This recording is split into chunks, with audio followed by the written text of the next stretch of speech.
Alright guys, welcome back. I'm going to be continuing the video on the video series on the BMW LS swap. So today what I need to work on is I need to get the engine off of the stand where it is here, lift it onto the hoist so I can get this off of here, get my rear cover on, get my clutch components on, and then attach it to my E46 Magnum. So let's get started.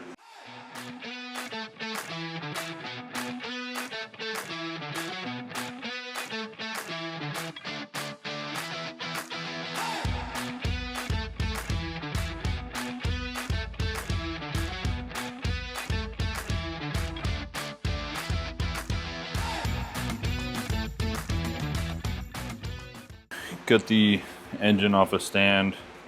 It's the first time the thing's been off the stand for 5 years or so, maybe 4 years, 5 years, long enough either way. So you gotta do some cleanup on the back. That's why the rear cover is not on it yet. So I'm gonna do some cleanup on the back, throw some RTV in the corners here, and then throw my rear cover on. I've got the alignment tool and all that, so I'm gonna work on that now.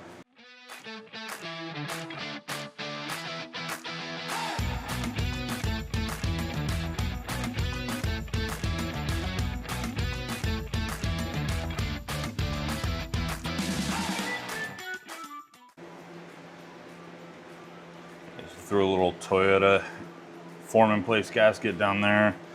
That stuff is the business. An alternative to that is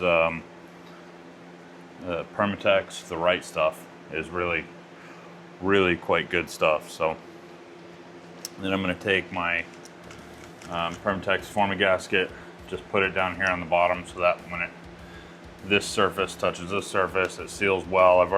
When I did the pan gasket, I'd already got some on there, so there's just a little extra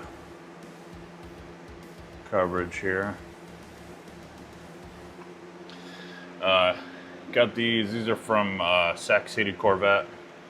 I got these years ago, and you don't need these if you've got a better way to line them, but I think they work really well. Guarantees alignment. And I'm just throwing some PB Blaster on there as a lubricant because this O-ring is really dry and old. So just kind of dab a little bit of that off so it's not dripping or anything. And throw this guy kind of in the center here.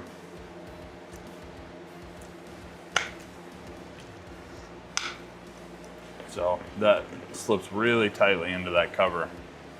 And that way you can line this up perfectly right there on the crank. Oh, I guess it would help if I put a gasket on here, huh? I'm gonna put my former gasket on here. Put this guy here in place there.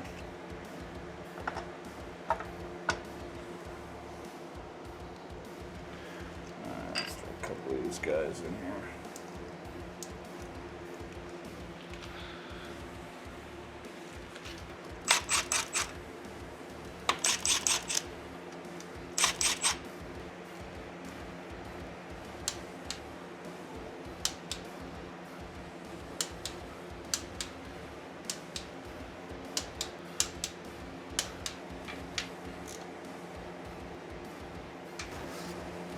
I'm cleaning out this red paint that was in here for whatever reason. So just a little bit of Scotch-Brite and brake cleaner. And it's coming right out easy. Just don't want anything there grabbing onto my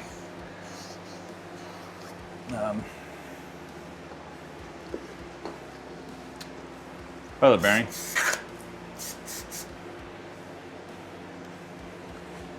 Little 18 millimeter socket and go right on there.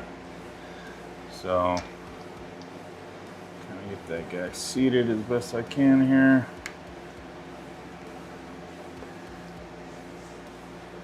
Don't want it catching at an angle.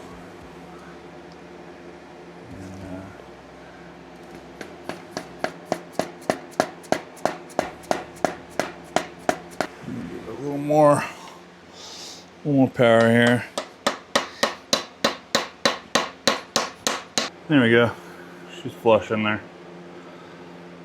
Cool. Let's get our flywheel in place. There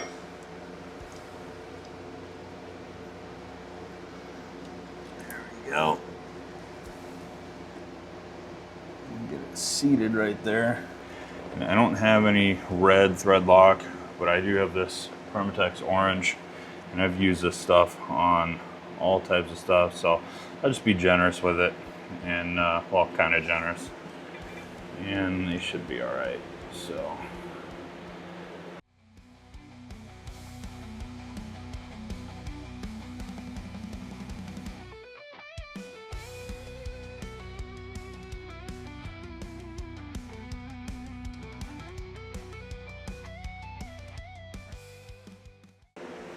oh,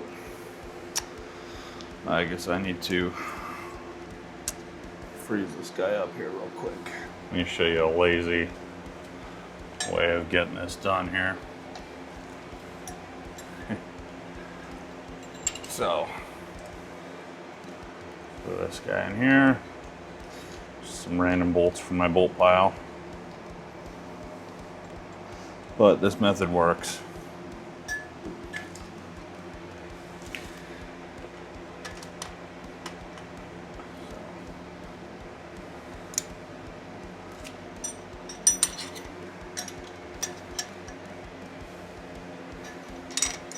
Oh, just trying to gouge my.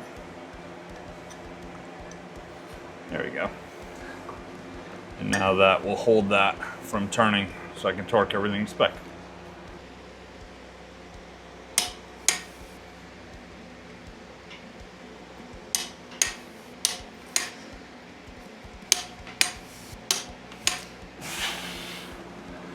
All right. Back down just a hair.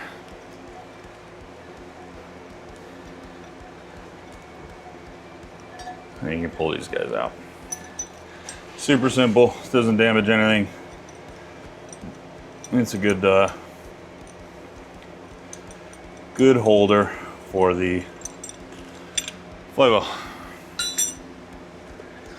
All right, so flywheel's in place. I'm gonna grab a rag with some alcohol and just kind of wipe this down, and then we'll work on getting the clutch put on and in place. I have a set of ARP bolts for that, and it looks like I actually need those because kit didn't come with them. So let me grab those.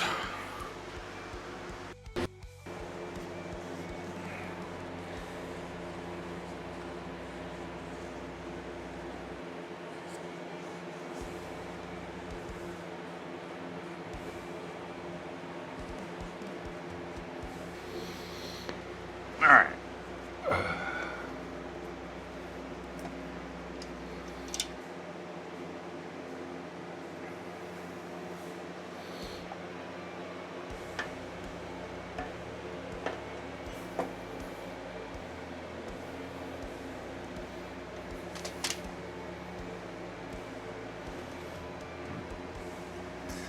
And I'm going to lube both sides of these washers.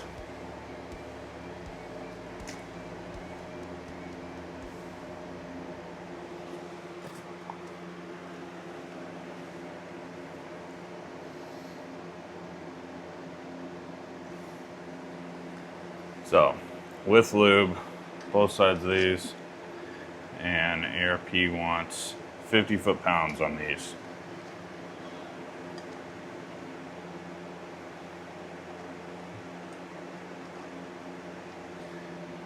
And there is conflicting info all over the internet if you look. A lot of people want to stick to the GM torque spec of 22 pounds. A lot of people are saying 40 pounds. ARP right here says 50 pounds with lubricant for the M10 bolts, which these are. So I'm going to follow their spec.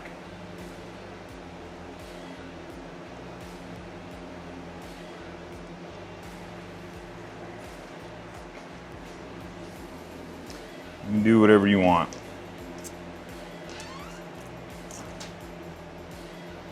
But this, I'm gonna trust ARP on this one.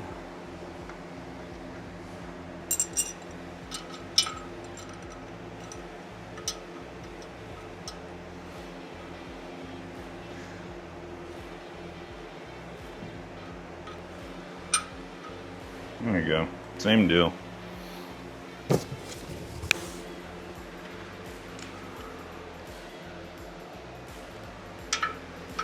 It's not touching my clutch disc or anything, so it'll be fine.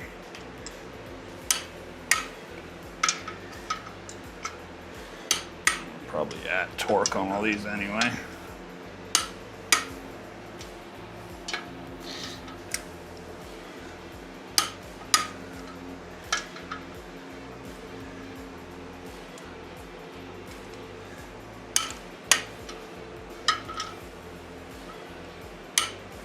There we go.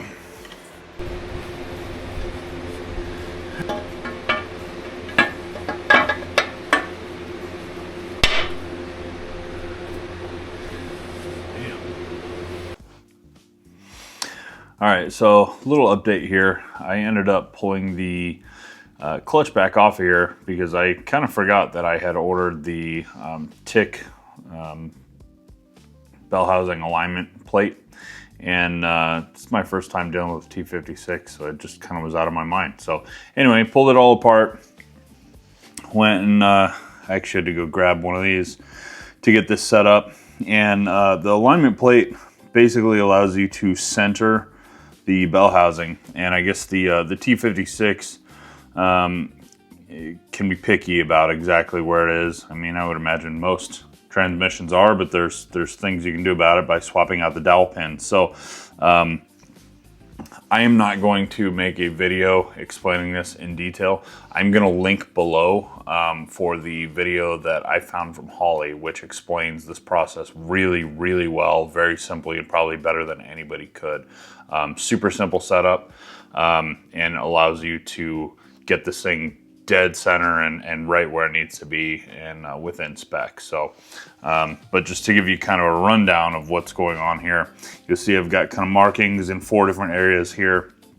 You're basically finding the high point and then measuring kind of the run out between them. There should be another 0 on these numbers, so excuse me for that. But basically you have 5 thousandths worth of play in either direction on these. And so up and down, I'm within 2 thousandths. Left and right, I'm within, there's a difference of 16 thousandths, I guess. And so what I've ordered is I've ordered the dowel pins that are about 7 thousandths, which should offset these because there's a difference of about 8, or a split would be 8 thousandths. Which should center me up to really close. Like I said, I'm probably explaining that very poorly, but the Holley video in the link below goes into great detail on this, and it's just a killer video and allow me to get this thing set up. So what I have to do now is I got to pull the bell housing off, put the new dowel pins in, then put the bell housing on, check spec again, and then I can put my clutch on and then measure my slave cylinder spec, and then get everything bolted up, get the transmission bolted up from there. So I'm gonna go ahead and work on some of that now.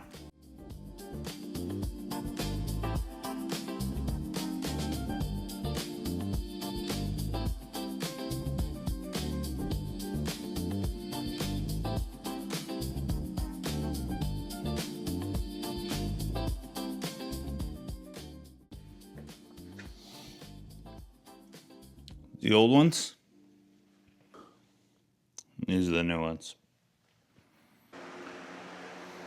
All right, I don't know exactly where I left off on that, but I went and got my dowel pins in, got the bell housing measured out, and it's within about 3.5 thousandths now. So we're in good shape there. I'm gonna go ahead and put the clutch on. I already showed you guys putting the clutch on before, so I'm just gonna kind of skip ahead and I'll show you guys once that's all together. So, all right, and there we go. So, got my clutch back in, got the bell housing on, hopefully permanently this time. And then what I need to do now is I need to actually measure the depth of the pressure plate, and need to measure my slave cylinder and throwout bearing depth. So there's I'll link something below on that as well, just because I'm not going to go through the whole tutorial on that, but need to make sure that my throwout bearing is has the right spec, and I've got some shims if I need to shim it to get it into place. So I'm going to do that now. I'm going to use this plate. This is the tick alignment plate that is actually originally used just for getting the bell housing in spec. So I'm going to use the same thing, throw a straight edge against it, measure its width, and then measure depth to these teeth, and then I'll get that all figured out. So I'm going to do that. Once I get that sorted out, then I'm ready to get the transmission, pull this off and get the transmission mounted to the bell housing and to the engine, and then we're ready to rock. All right, got my slave cylinder on. This did need to be shimmed with the mid-size shim that came in the pack. I forget the size that it was already, but anyway, we're set up there. So that's good to go. Now I just need to pull the centering plate off the back here and throw the transmission on. Now, actually, now that I'm looking at it, I do need to put my lines in. These are like kind of the factory lines that come, I don't know if these are F-body or whatever, but I have the remote bleeder and the, actually I think the remote bleeder goes here, and the clutch line goes here. So I'm going to get those installed, and then we'll go ahead and get the transmission mated to the engine, the bell housing, throw my bolts in, and then maybe we can lift it and see if we can get it in the car. So I'm going to close it down for tonight. I'll revisit this in the morning. We'll get back to it.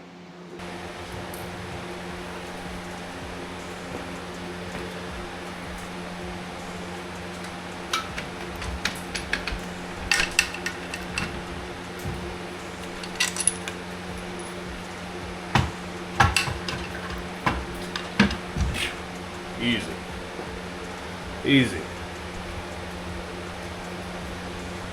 Put some bolts in there.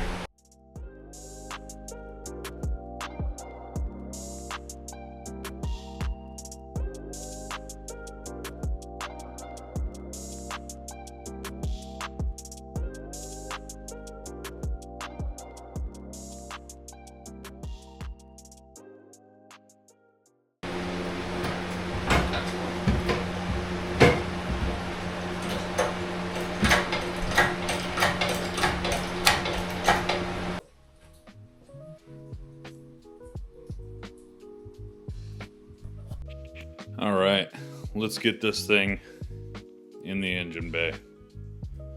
Work on getting it in now.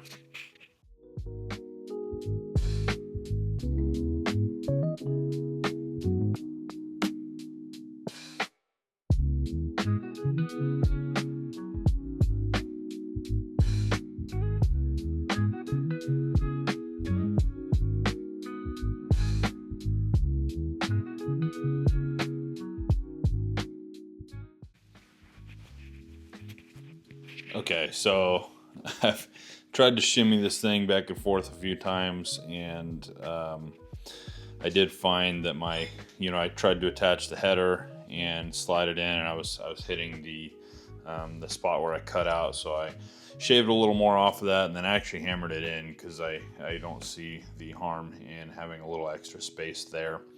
So eventually that may actually get ripped out anyway, but that's for another time. For now, I just need the clearance. But I don't think this is going to make it in with the F-body pan and this subframe in place down here. So it looks like it's close. So it looks like it may fit with the subframe and these mounts. I just need to, I think I'm just gonna need to droop the subframe or lower it entirely in order to be able to get the engine in here. So I'm gonna try to drop this with the engine kind of sitting here, and we'll see how that goes. If I have to, I'll pull the whole thing out and do it again. But for now, it is what it is. So I just got to get it done, and hopefully we can get this engine in here. So I'm gonna go ahead and drip the subframe now, and then we will try again. All right, guys, I think I'm gonna call this here. I have the engine sitting in the engine bay over here, and it's just not gonna fit the way I need it to. With these mounts and these headers, the F-body oil pan is just not going to fit with the front subframe where it is. So what I'm gonna have to do is I'm gonna have to actually pull the front subframe out, and I'm going to go ahead and notch the subframe because I really want to use the F-body oil pan. It's got that improved racing baffle in it, and I think I can just get away with notching the rear portion of the subframe. So I did some digging online. You know, shame on me, I should have done a little bit of research before I jumped into this, but I don't know that my outcome would be too much different. I'm just doing things a little bit in reverse, which is not too far off base from everything else I've done on this project so far. So it is what it is. So for now, I'm gonna go ahead and cut the video. I'll get this out and I'm gonna work on getting the subframe out. And once I get the subframe out, I think I'm gonna order some of the E46 front subframe braces as well, since I'm gonna have everything apart anyway. So might as well kind of get that stuff handled. My understanding is the 04 has a little bit of a stronger subframe, but if I'm gonna rip the whole thing out anyway, I might as well go ahead and get that handled while I'm at it, and then just kind of be done with it. Then I can paint it, be done, put it in place, and forget about it. For now, this is where she sits. I mean, the transmission mount kind of got it in place. You can see the transmission's lining up right about where it needs to be. And I'm gonna leave it just, you know, hanging on the hoist here. That's not gonna be a big deal, I don't think. Man, and I'll tell you, when I drop this thing, when I droop the rear of the subframe, it clears just barely, and it looked like it was gonna clear, but I think I actually need to pull it forward just a hair bit more. I'll probably have to notch about an inch out of the front subframe there. So I'll notch it, plate it, make it real tough. I mean, I'm not particularly concerned about the strength aspect of that, to be completely honest with you. So it's just more kind of a pain in the ass. It's starting to get super hot here in Phoenix. So if this was the winter, I literally wouldn't sweat it. But since it's, you know, creeping up on summer here, I'm metaphorically and literally gonna sweat it. So anyway, it's all good. It is what it is, dude. That's what happens when you build stuff. So let me go ahead and work on this, and I'll get you updated in the next video. If you want to follow along, go ahead and subscribe. Leave a comment if you're doing something like this. What pan did you use? What other problems did you have when you did this kind of swap? You know, what else am I in store for? What have I missed? What have I overlooked? What would you do different? Let me know. Thank you guys for watching. I appreciate it.